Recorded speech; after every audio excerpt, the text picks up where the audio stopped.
Hey everyone, and welcome. Today, we're diving into a quiet but really powerful revolution. It's happening right now in the world of research, where technology isn't just handing us new gadgets, it's completely changing how we understand the human experience itself.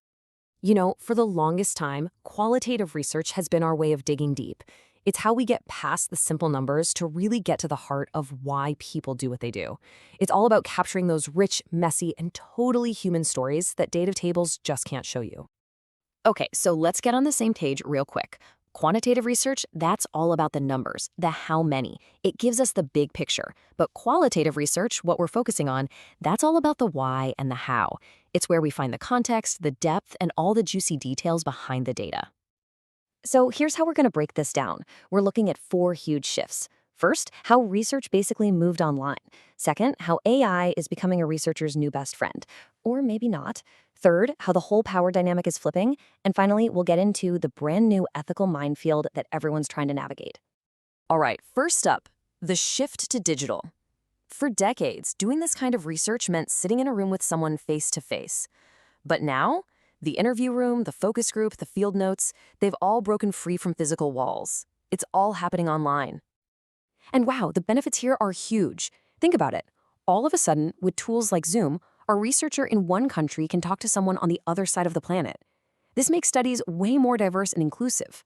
Plus, it's so much cheaper. You're cutting out all the costs for travel and renting spaces. It means research can be bigger and faster than ever before. Okay, but it's not all sunshine and roses, right? There's always a catch. This incredible convenience of doing research from your laptop brings a whole new set of pretty serious problems to the table. First off, data security. We've gone from keeping notes in a locked filing cabinet to storing sensitive interviews on cloud servers. That's a big leap with big risks. Then there's just the human element. It is so much harder to build trust and read body language through a screen. And this is a big one, the digital divide. If your study needs a good internet connection, you might be accidentally excluding people who don't have that access. All right, let's move on to our second massive shift, artificial intelligence. This isn't science fiction anymore. AI is here, it's in the lab, and it's an incredibly powerful and, believe me, a very controversial new assistant for researchers. So AI is a total game changer for the tedious stuff. What used to be hours and hours of transcribing audio, now it can be done in minutes.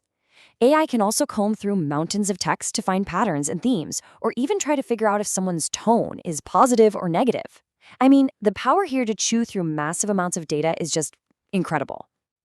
And this really gets to the heart of the whole AI debate, right? On one side, you have this unbelievable efficiency, but on the other, you risk losing depth.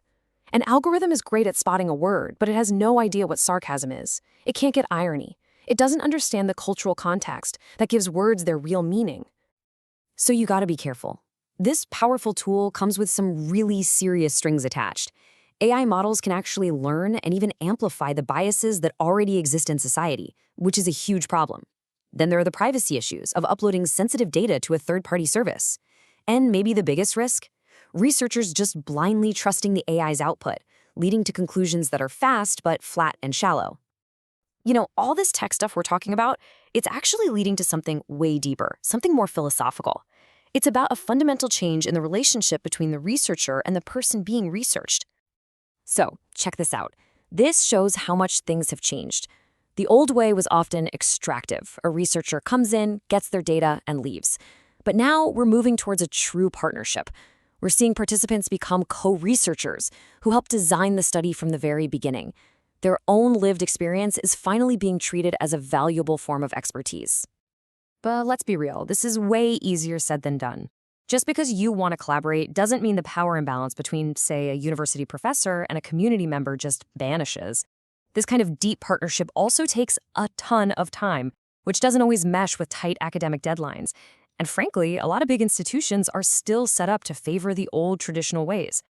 So what happens when you change the tools, the place, and the power dynamic? Well, the old rulebook pretty much gets thrown out the window. Researchers are now facing a whole new frontier of really complex ethical problems.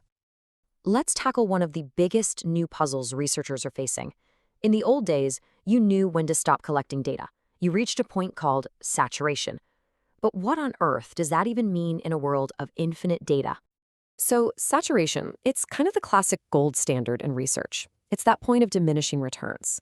It's when you do another interview and you realize, okay, I'm not hearing anything new here. It's the sign that you've probably got the full story.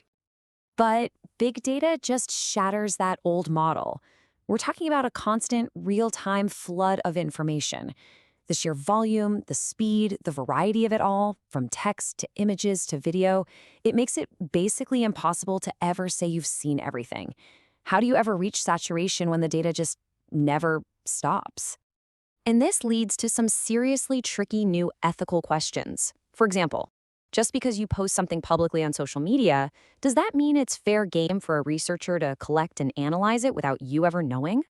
The line between public and private is getting blurrier by the day. And what about consent? We've all done it, right? Scrolled to the bottom of some long terms of service page and clicked a little checkbox. But is that truly informed consent? Do people really get what they're agreeing to, especially when their personal stories might be fed into an AI? And then there's the question of who's even responsible anymore. If a researcher uses a third-party cloud service to store their interviews, and that service gets hacked, who's at fault? The lines of accountability are way more tangled than they used to be. And that really leaves us with the big, final question we have to ask ourselves. These new tools are incredibly smart, efficient, and powerful. But as our technology gets better and better, the real challenge is making sure that we use it without losing the one thing that makes this research matter in the first place: its deep, empathetic human core.